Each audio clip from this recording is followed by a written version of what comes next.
Continuamos con más contenido de La Voz de la Fiscalía. Y como habíamos mencionado, como Carlos mencionaba antes de la pausa, este es el momento principal y esencial del programa del día de hoy. Y es el momento de que vamos a recibir a nuestra invitada, que es la licenciada Annie Guzmán, sobre un tema muy interesante, muy importante, que Carlos y yo hemos comentado, que hemos insistido de que las personas deben de conocer este tema, que se trata sobre el régimen de visita y la guarda de menores de edad, como sus consecuencias, sus sanciones en incumplimiento, etcétera. Bienvenida, licenciada, a su programa, La Voz de la Fiscalía. Y sí que me programa, porque ya yo soy de la casa. Eso iba a decir, Ya yo soy de aquí, entonces muchísimas gracias por invitarme una vez más. Nunca había coincidido contigo, que solamente en los tribunales y así es, peleando en los tribunales. En los temas investigativos también nos hemos visto, pero sí, ya con nuestro querido amigo y también Yuberkis, que sí, ya eso es un programa que es mío. Excelente.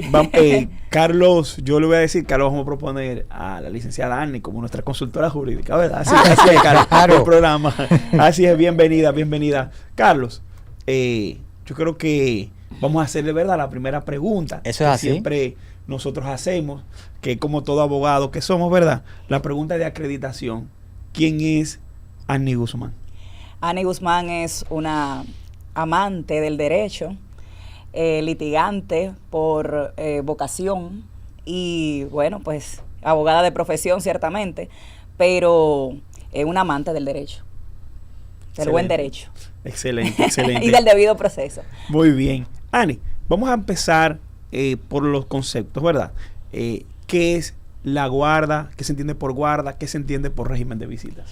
Bien, mira, para empezar, ciertamente los términos y los conceptos de guarda y régimen de visitas, según dice la misma norma, que es la ley 136-03 sobre el Código de Protección de los Niños, Niñas y Adolescentes, obedece a una sola cosa. ¿Por qué? Porque está indisolublemente vinculado. O sea, cuando hablamos de guarda y de régimen de visita es porque ambos padres tienen algo que se llama autoridad parental.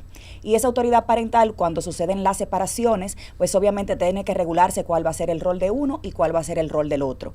Entonces, por ejemplo, si un menor de edad que antes vivía en una condición donde sus padres estaban en un matrimonio, en una unión libre, o nació simplemente en el marco de una relación en donde nunca ha tenido esa unión familiar, al legislador eso no le interesa. A lo que le interesa al legislador es que él tenga un vínculo directo con los progenitores. Entonces, por esa razón, se tiene que determinar, ya sea de hecho o de derecho, cuál es esa guarda. La guarda es el cuidado. ¿Quién va a estar al cuidado? ¿Quién va a velar por ese bienestar diario? ¿Quién va a estar ahí pendiente de cada una de las necesidades de ese niño o niña?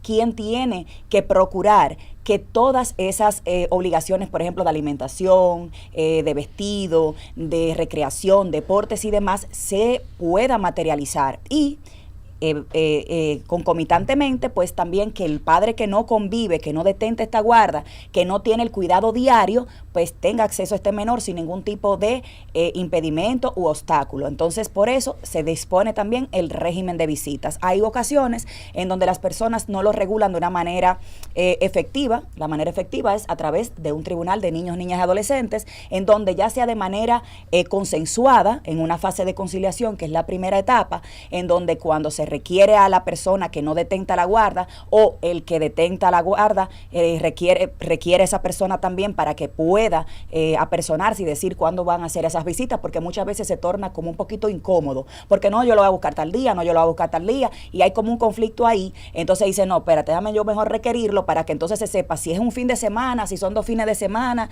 si son todos los fines de semana o cuáles de los fines de semana es. Entonces todo eso se regula de esa manera, ya sea por un acuerdo, como dije, que juega un rol fundamental el Ministerio Público en esto, ya sea por un acuerdo en fiscalía o a su vez mediante un proceso totalmente contencioso, en donde es un juez que al final de varias diligencias que se hacen, incluso con el equipo multidisciplinario de CONANI, entonces ya ahí dice, son estos días, a estas horas, se recoge en este lugar, se devuelve a este lugar. Entonces, básicamente ese es el tema de la guarda, o sea, quién se queda con el menor, quién está al cuidado diario, y el régimen de visitas que va indisolublemente vinculado, que es cuándo y a qué horas, dónde recoge y dónde devuelve a este menor para que pueda tener ese contacto directo con su papá o su mamá, dependiendo de quién tenga la guarda.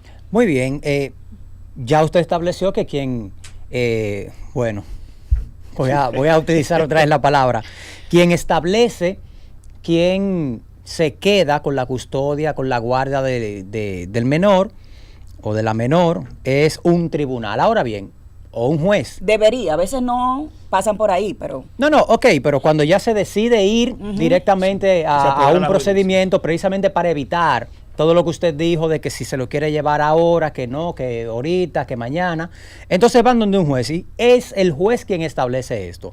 Ahora bien, la pregunta es, ¿qué elementos o factores considera el juez para determinar a cuál de los padres le va a pertenecer la guarda? Sabes que esa es una maravillosa pregunta. Esa es una pregunta increíble porque ciertamente hay un principio dentro de la norma que es el principio del interés superior del niño. Entonces, este niño o niña, cuando va a un juez que tiene esa responsabilidad de determinar quién es el que puede garantizar mejor este derecho, que es un principio universal. O sea, está en nuestra norma, pero también está en nuestra Constitución, pero también está en los tratados internacionales. Entonces, este derecho es tan sagrado que entonces por esa razón es que cuando no se ponen de acuerdo los padres, que como dije, pueden ponerse de acuerdo de manera verbal, digamos, cuando no hay conflictos, lo cual está bien, pero no debería ser la regla, o delante del Ministerio Público en una fase de conciliación donde simplemente lo que se acuerda ahí se homologa se registra en un acta y se homologa en una sentencia. Esa es la fase más rápida y la más saludable, pero cuando pasa eso que dices, que el juez entonces es el que tiene esa grandísima responsabilidad de determinar cuál es que le va a garantizar ese derecho mejor al menor. Mira, lo primero es que mandan a hacer unos estudios sociofamiliares con el equipo multidisciplinario de CONANI, como decía ahorita. ¿Qué pasa con ese estudio? Ese estudio va el equipo multidisciplinario a la casa de cada uno de los padres para registrar dónde dormiría ese niño. ¿Tendría una habitación? ¿No tendría una habitación? ¿Hay un espacio adecuado para ese menor o no lo hay? ¿Hay condiciones, por ejemplo, para que él pueda recrearse? Hay condiciones, por ejemplo, cuál es el entorno sociofamiliar que existe. Por ejemplo, si ese padre, que es el que está reclamando esa guarda, por ejemplo, tiene un entorno familiar adecuado, no vive, por lo regular siempre toman en referencia que viva como con una figura que sea formal de familia. Es muy indistinto en otros países, pero aquí sí se toma mucho en cuenta que el padre no viva solo, por ejemplo, porque necesita como un apoyo, o que si vive solo tenga el apoyo de un círculo, una red de apoyo importante, por ejemplo, la madre, la tía, o alguien que realmente pueda garantizar que este menor, cuando el padre trabaja, esté pues obviamente bajo un cuidado especial, y preferiblemente pues por un tema también cultural, pues que sea como un tema materno, que tenga como esa figura femenina. Eso lo toman mucho en cuenta. No se dice en la norma, no está regulado, pero es una cosa que evidentemente sí se toma en cuenta.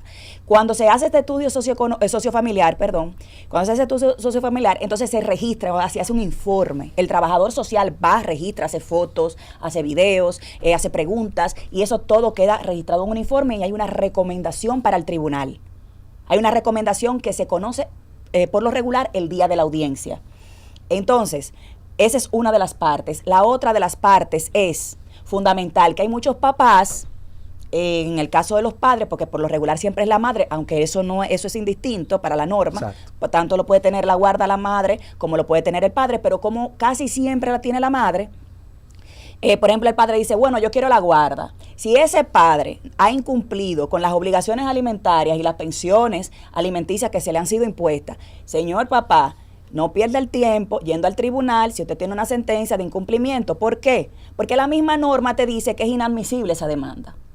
Pero como el tema está vinculado indisolublemente al régimen de visitas, se conoce para imposición de ese régimen y para que usted pueda cumplir ese régimen de visitas de una forma saludable para el menor, de una manera pacífica. Entonces, ahí el juez lo que hace es eso, ponderar cuál es ese entorno sociofamiliar, cuáles son esas condiciones que ha tenido esa persona que está reclamando la guarda para poder acreditarse como guardador de ese menor y que ese menor no vaya luego simplemente a estar en el abandono. ¿Por qué? Porque el juez no supo imponer eso. Otra de las cosas que se toman claramente como referencia para imponer este tipo de cosas son evaluaciones psicológicas que se hacen en el mismo marco de este equipo multidisciplinario de CONANI. Se hacen evaluaciones psicológicas tanto a la madre como al padre y al menor.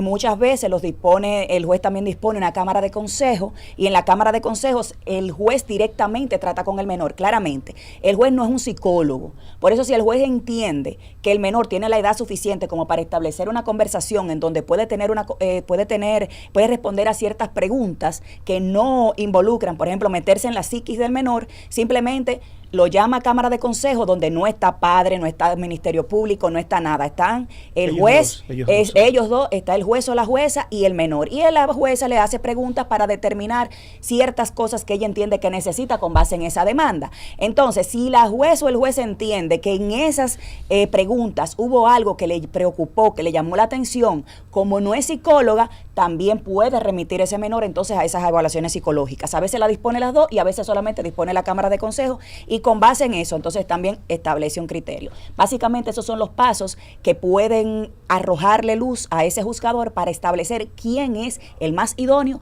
para conservar la guarda y la protección de ese menor de manera diaria.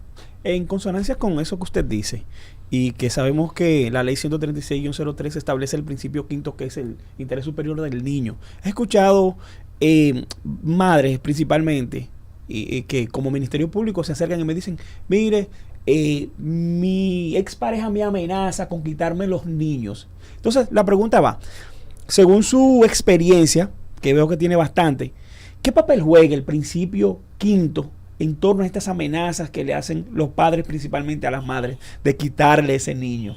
Mira, de cara a un proceso judicial. Mira, la realidad es triste en cuanto a eso, porque realmente es como un tema que se toma como parte de del mismo conflicto. Entonces, inicialmente yo no pudiera decir que eso se toma como una amenaza, sino que se toma como una especie de que eso es parte del proceso. Entonces lo que hace el juez o la jueza apoderada de ese caso o el Ministerio Público es como ir señalizando. O sea, como poniendo banderas rojas. Mire, vamos a explicarle porque la gente no sabe derecho. Entonces también hay una realidad. El menor no puede sufrir por consecuencias de personas adultas. Y el menor lo que sí sabe es que necesita estar en contacto con sus dos padres. Inicialmente eso es así. A menos que ese padre o esa madre no ponga en riesgo la vida, la integridad física de ese menor, eso sí sería una situación que es obligatoria e imperiosa ponderar. Pero, por ejemplo, temas de palabra, que le diga a la mamá, mira, yo te voy a quitar el niño, bueno, pues es un asunto que tiene que ir a un tribunal y obviamente cuando se conozca, pues se va a valorar eso. Pero ya eso es una situación como de adultos. Y realmente en mi experiencia, porque no puedo decir en la experiencia de alguien más, en mi experiencia no he visto como que es un tema mucho a ponderar como para que incida en quién va a conservar la guarda o no. Ahora bien, lo que sí hace el juez cuando tiene conocimiento de eso, el Ministerio Público, es que comienza a dar boche, como vulgarmente se dice. Comienza a dar boche, esto no se puede hacer, usted tiene que respetar este régimen de visita, usted tiene que respetar este régimen de guarda, el niño no puede estar en el centro de conflicto, y comienza como a poner esas banderas rojas. En el caso de que usted incumpla de ahora en adelante, esto por entender, bajo el principio de buena fe, que estas personas simplemente se están dejando llevar y arrastrar por las emociones y están metiendo en el centro del conflicto a un niño que no tiene idea de cómo funcionan estas cosas de adultos. Entonces, básicamente, al principio, ese tipo de cosas, de que me amenaza, de que me dice, de que esto es el pan diario, esto es el pan nuestro de cada día, así comienzan todos los procesos judiciales de guardia y régimen de visita, en donde el papá ciertamente comienza como con ese tipo de cosas, y lo que se hace en el proceso es eso, ir como encaminando la mente de esa persona para que entienda que en una próxima ocasión, si se vuelven a suscitar ese tipo de asuntos, se van a tomar sanciones más severas, pero en principio no es como que eso incida directamente, te está amenazando con que te va a quitar el muchacho, pues entonces no te lo va a quitar. No funciona así. Perfecto. Entonces, siguiendo esa misma línea, y ya que usted ha explicado de que ciertamente tiene que ser todo mediante un proceso y no simplemente decirlo de voy a quitarte el niño, ya en el caso de que tengamos un régimen de visita y ya el juez estableció a quién quién va a tener la guarda, ¿cómo se puede modificar o qué factores podrían influenciar para modificar ese régimen de visita o esa guarda que tiene uno de los padres? Oh, mira, otra maravillosa pregunta, porque mira qué pasa. El régimen de visitas, la guarda, así como todos los asuntos de menores, son provisionales siempre. Exacto. Es decir, ¿por qué son provisionales? Porque el niño o niña va creciendo y sus necesidades van cambiando y las condiciones no son estáticas de por vida. Entonces, por esa razón es que este tipo de asuntos siempre son provisionales. Incluso dentro de la demanda, el juez o jueza puede determinar un régimen de visita provisional, se llama así mediante acta de audiencia, pero aun cuando emite la sentencia, esa sentencia es provisional. Nunca adquiere la autoridad de la cosa irrevocablemente juzgada. ¿Por qué dice eso? Bueno, porque mira, el menor ahora tiene 5 años, la madre lo puede tener, pero sucede que 3 años más para adelante a la mamá se le presentó una oportunidad de trabajo en otro país. Entonces ahí tenemos que volver a discutir si le vamos a dar esa guarda para que se lo pueda llevar internacionalmente y regular un régimen de visitas, entonces en donde el padre pueda verlo de manera frecuente, ella trayéndolo, o sea, y se van cambiando esas condiciones de manera recurrente. Entonces, a lo mismo puede pasar a la inversa, donde el papá eventualmente sea el que sea favorecido con la guarda, luego el padre tiene otra pareja, tiene otros hijos y dices, bueno, pero yo quiero entonces ahora dárselo a la mamá, entonces vuelve y demanda el tema de la guarda y el régimen de visita para que entonces se cambie quién va a ser el guardador ahora. Entonces ahí esas situaciones van cambiando. Entonces eso nunca es definitivo de que van a decir, bueno, si ya la mamá tiene la guarda, va a tener la guarda para siempre, si el papá tiene la guarda, va a tener la guarda para siempre, o que el padre o la madre tenga la guarda y maltrate al niño, ponga su vida en riesgo, lo deje solo durante, digamos, días, porque tú puedes dejar a un niño quizás que tú estás trabajando con un servicio de la casa, pero ahora que tú lo dejes totalmente a la intemperie, donde el niño no sabe qué come, qué puede hacer o que está su vida en peligro, entonces, bueno, ahí vuelve y se demanda porque no sabíamos que el guardador no iba a hacer uso efectivo del derecho del niño. Entonces, recuerden siempre que es un derecho del niño, no es un derecho del papá, no es un derecho de la mamá, no es un derecho es un derecho incluso de la sociedad a que este niño crezca en un ambiente saludable. Entonces, por eso el régimen de visita siempre va a ser provisional y siempre se va a poder modificar cuando las condiciones en que se dieron esas digamos, esas condiciones, esa sentencia, pues varíen. Entonces, ciertamente sí, se puede cambiar inmediatamente, eso cambia. Usted mencionaba algo muy interesante, que es sobre las personas que se van a vivir al extranjero, la guarda con el fin de que ese menor reside en el extranjero. Pero sucede lo siguiente, que un padre, una madre, unilateralmente, viviendo junto en un matrimonio, junto con una persona, decide separarse, se lleva a los niños, pero se lo lleva al extranjero.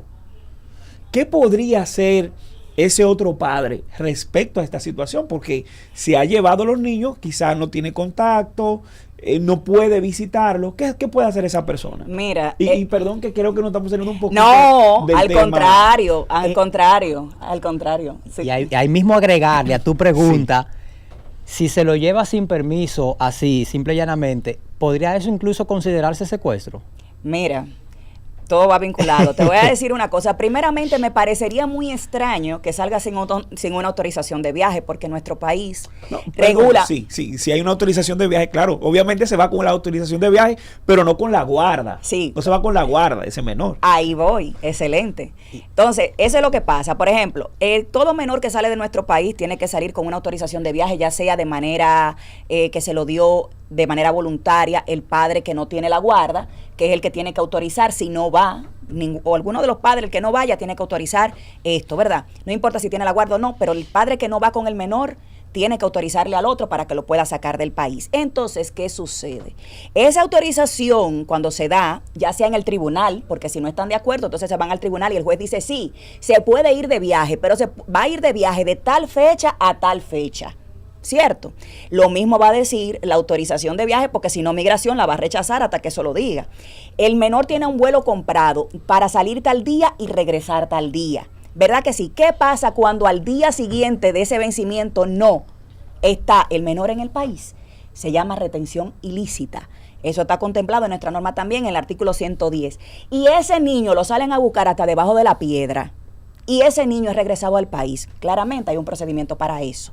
Pero esa retención ilícita es una de las penalizaciones que tiene nuestra norma para poder garantizar que ese menor que tiene un hogar habitual, que tiene un entorno habitual, no sea sacado de ese entorno habitual de manera arbitraria y que no sea también sustraído, como bien dices, secuestrado, y que no sea entonces este menor vulnerado en sus derechos a poder estar en las condiciones en que un juez de la República, en este caso, ha determinado que es que tiene que estar. Entonces, ¿qué pasa con esa retención ilícita? Algunos de los procedimientos, es un procedimiento un poco largo, pero brevemente, la persona que esté pasando por esto, por si nos está escuchando, usted tiene que acercarse a CONANI.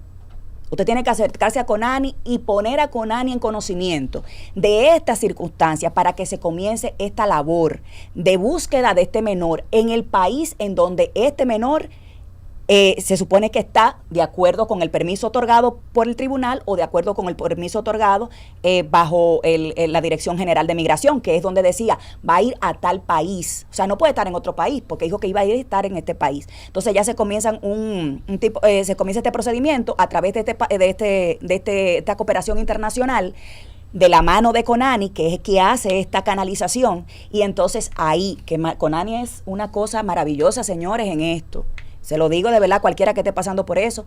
CONANI es una cosa maravillosa en esto, porque nosotros hemos tenido procesos en donde menos de 2 meses ese niño ya está aquí en el país. O sea, y yo tengo las mejores de las experiencias al hacer este tipo de restituciones, porque realmente trabajan en pos de que no se vulneren los derechos de los menores. Entonces sí, se llama retención ilícita y sí, se busca ese niño hasta debajo de las piedras y toda la cooperación internacional se dispone para que ese niño sea devuelto al país en lo más breve posible desde que se tiene contacto con él. Asumo que pasa lo mismo, es el mismo procedimiento cuando uno de los padres, que es quien se va a llevar al menor, falsifica una firma del otro padre para obtener o presentar esa autorización. Bueno, pero pasa que ya ahí está también incurriendo en otro delito de tipo penal, exactamente, que no es solamente un tema de menores, porque no, ya entramos en un tema de falsificación claro que de documentos. Sí, pero como estamos en el tema del menor, ¿verdad? Vamos a quedarnos ahí. Sí. Pero, ¿y si no existe porque este es el procedimiento cuando existe una autorización que va a decir a qué país va a ir? Pero, ¿y si no existe una autorización? Y pongo el siguiente ejemplo. El menor tiene ya 10, 11 años. Y el padre que tiene la custodia se fue en Yola y se lo llevó. ¿Es posible que suceda? Bueno, no he tenido contacto con una... Pero es posible que suceda. Pero claramente ya ahí es más grave el asunto, es porque incluso fíjate que en esas condiciones que estás planteando ya está en riesgo la vida y la integridad del menor. Entonces, y no hay nada que diga dónde va a estar ese menor. Pero es que nosotros no podemos establecer que el niño se vaya en Canadá en Yola, por poner un ejemplo, o que va a llegar a Estados Unidos en Yola, por poner otro ejemplo. Entonces, básicamente uno tiene como quien dice como unos estándares de que por dónde pudo haber salido. Siempre hay una huella, señores. Siempre hay alguien que sabe, siempre hay un testimonio, siempre hay alguien que vio, siempre hay alguien que oyó. Entonces, todo medio de prueba sirve para poder canalizar el lugar donde se encuentra ese menor. Pero todo menor que sale de nuestro país por lo regular o sale con una autorización que, aunque en la buena fe del padre que tiene la guarda o que no va con el menor, lo autoriza, así mismo es lo siguiente. Y una cosa muy importante también, porque nosotros solamente tenemos retenciones ilícitas cuando el menor sale del país. También tenemos retenciones ilícitas cuando el padre viola también ese derecho. Por ejemplo, si el menor tiene un régimen de visitas y el guardador no quiere cumplirlo, está reteniendo a ese menor. Lo mismo pasa cuando al padre que tiene el régimen de visitas no lo quiere devolver para su guardador, entonces también está reteniendo a este menor. Y en las dos circunstancias el Ministerio Público es fundamental porque es el que también dispone de la fuerza pública, porque no tenemos que coger un avión y contratar la cooperación internacional para decirle a todos los organismos castrenses, búsquenme ese niño. Si él, primeramente, claramente, citan a quien tiene la posesión del menor en ese momento que no lo quiere regresar. Pero en el caso de que en ese día, en esa hora, no se cumpla con ese requerimiento, inmediatamente el Ministerio Público le manda a decir a la Policía Nacional y a todos los organismos que tenga la fuerza pública para ir a esta dirección, que es donde se supone que debe de estar según sentencia o según acuerdo. Tiene que estar el niño y a donde sea que estén, me lo buscan, me lo traen y se lo regresan a su madre o a su padre, al que tenga la guarda. Entonces, esto aquí es para todas las partes. Y otra cosa más importante todavía, que es una de las cosas y de las sanciones, el padre que incumple con estas obligaciones también tiene un día de prisión por cada día que lo incumpla. Un día de prisión o fracción de día por cada incumplimiento. Entonces, por eso es tan delicado el tema de los menores y por eso es importante que no solamente para mantener saludable a los menores en este tipo de asuntos de adultos, en donde las parejas, por lo regular, cuando llegan a estos extremos de retener o de no querer entregar, porque tienen conflictos personales, señores, que todo tienen una sanción penal, ¿eh? O sea, esto no es una cosa que si yo lo hago, a mí nadie me va a salir a buscar abajo de la piedra. Excelente.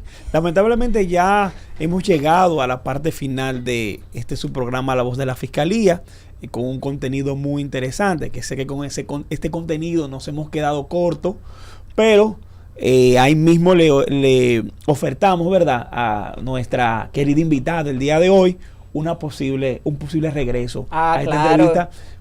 Puede ser hasta con el 2.0 para concluir algunos aspectos importantes que creo que nos hemos quedado. Lamentablemente, este es el tiempo que nosotros tenemos. Agradecemos muchísimo a nuestra invitada el día de hoy, a las personas que nos están viendo, Carlos. Así es, y bueno, pues Rafael, hemos cumplido en este día de hoy. Solo nos queda decirle a toda la ciudadanía que se porten bien, para que el lunes regresemos al trabajo tranquilo. No podemos decir que sea un fin de semana lluvioso, lamentablemente caluroso, ¿verdad? Así es. Pero lo que pasa es que cuando también hay mucha lluvia, pues también todos los extremos son malos, como dicen por ahí. Señores, muchísimas gracias por haber sintonizado con nosotros durante esta hora, este programa tan interesante que desarrolló la licenciada Ani Usman, ya como el magistrado Rafael le ha exhortado o le ha extendido la invitación a un nuevo programa. Nosotros entonces solamente nos queda decir que Dios les bendiga a todos y que tengan un buen fin de semana.